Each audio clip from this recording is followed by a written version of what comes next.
Hey Bible lovers, I'm Tim Nichols and I'm here to bring you your Nichols Worth, and this is a video that has been a couple years in the making. I've been so excited about what's coming up from Church Latin Publishers, and we started this a couple years ago when he sent me a copy of the Douay Rheims to look through, but he wanted me to wait until he was able to get a few things finished, and this is the end result. This is the 1901 Latin Vulgate, the Clementine edition, and we're going to talk a little bit about the history of the Latin Vulgate, but first I want to show you the experience that you can have when you're opening this edition. There are several different options. First of all, you can purchase one in the raw, just like this, and this is called the Enhanced Edition, or you can get an upgraded experience by having it wrapped with a little seal there with the Cairo. But he told me one thing to do when I opened it is not to pull the strings, because that can actually damage the Bible, but to cut them with some trusty scissors. So I'm going to go ahead and do that. Snip these burlap strings here. And it comes with a little note that just lets you know what it is. I guess you could call it a postcard. I'm actually going to keep that just because it's kind of cool.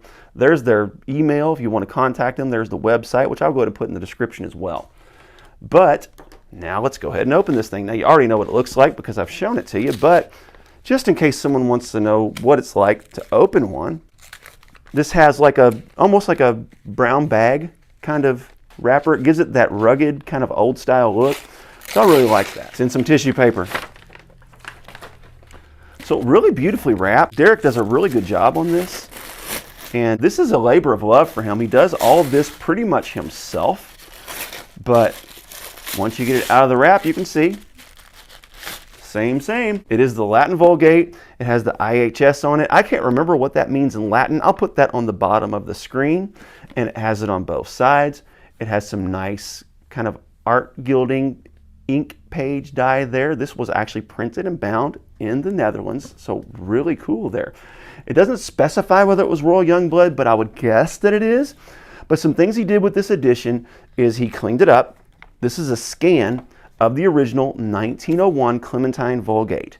Now the Vulgate was completed somewhere around 405 AD by Jerome. Over the years it had gotten, some say corrupted, and others just say some typos and mistakes were kind of carried over time.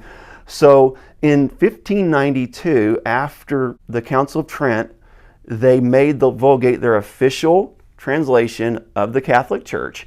And as a result, they sort of cleaned it up. And then in 1598, it was somewhat finalized. And then in 1901, it was cleaned up a bit. Some references and notes were added, giving it somewhat of a critical apparatus. You got your references and notes right here. But we're going to take a look at this in just a minute, a little deeper. But what I want to show you is some other stuff that he has to offer. First of all, these are all the same guts. This is obviously thicker paper. This is a glued binding, but he has it in a hardback with ribbons, and then he has it in a paperback.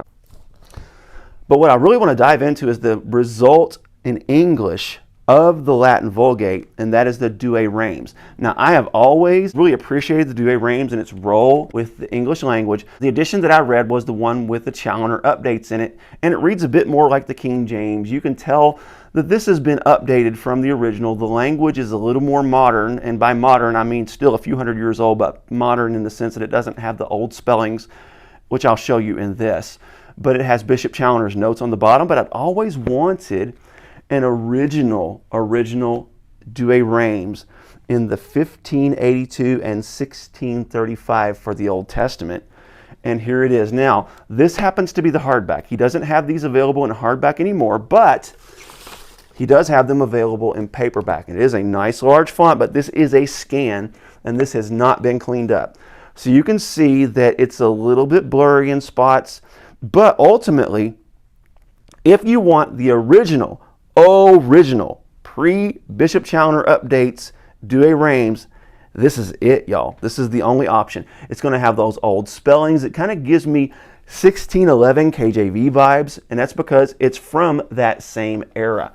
But the New Testament stands on its own. It has one single volume, and then the Old Testament comes in 2 volumes. These things are big. This is like family Bible big. So, and they are thick as well, a couple inches thick each. They do come with a single ribbon, and with the Old Testament, You see it's going to have some references and notes. It's going to have your original layout. This is not clean, but it is really cool historically to have this thing. So now let's go back to this guy right here. And I'm going to show you all 3 editions because this is absolutely gorgeous. Because what he did is he scanned this. This is an original scan of the 1901. And it's got the nice wide margins. It's got the yellowed paper intentionally. This is 40 GSM paper, and it's yellowed intentionally so it'll look old. And what he did is he digitized these, he scanned them, and then cleaned them up. So everything looks really nice and clean. It has that beautiful artwork. So this has not been altered in any way. It's just sort of been cleaned up, and you can see those references and notes on the inside and outside column. Beautiful drop caps, a little bit of a chapter introduction, and just gorgeous. I can't read a word of Latin, but we have been influenced by the Latin. If you've heard the term Calvary, where the New Testament calls it Golgotha. Golgotha means skull. Calvary also means skull, and that is a Latin word. Also, testament. When you see the word testament, that is from a Latin word, testamentum, I believe is how you say it. And the third one is found in Isaiah, and that is Lucifer. The name of Satan, being Lucifer, is actually from the Latin, because Lucifer in Latin means light bearer. So whenever you see a translation that says son of the morning or light bearer, then they're not actually mistranslating that. The Lucifer is carried over from the Latin. And that is one thing about the King James that some people don't realize, is they think it's just affected by the Textus Receptus. But actually the Latin was consulted, and the Tyndale was consulted for the King James Version. So the Latin had even tremendous impact on the translation of the King James Version of the Bible. So the Latin's effect cannot be denied. And to have this preserved and beautified, even though I can't read it, I can still appreciate it. But there's one more resource that I want to point you to if you can't read Latin. This is called the Biblia Sacra, and if you notice, it has the same name as this, the Biblia Sacra. I don't know if they're identical, but it seems that they are. So let's go to Genesis 1. We're going to go on this side, and it says, in the beginning God created the heavens and the earth. Well, what benefit is that? Well, if you look over here, this is in the Latin. So I don't know Latin. I've said that a few times, but what I do know is English. And I can read word for word the English and follow along in the Latin. And everything I've seen in this edition, when I compare them word for word, it appears that this is virtually the same. So if you want to, you can take this along with a regular Douay Rheims. For example, the one I have from Bonnell Press. And you can read it along in the English and then follow along with the Latin. I find it easier to do it this way because they're side by side. But you got the Latin here, you got the English here. This is available at Bonnell Press. So now, as I close out this video, I'm going to give you a couple specifics about this. I'm visiting their website, and here are some details that you may want to know. First of all, this includes the Prayer of Manasseh and the 3rd and 4th books of Esdras, which are not normally in your Catholic canon.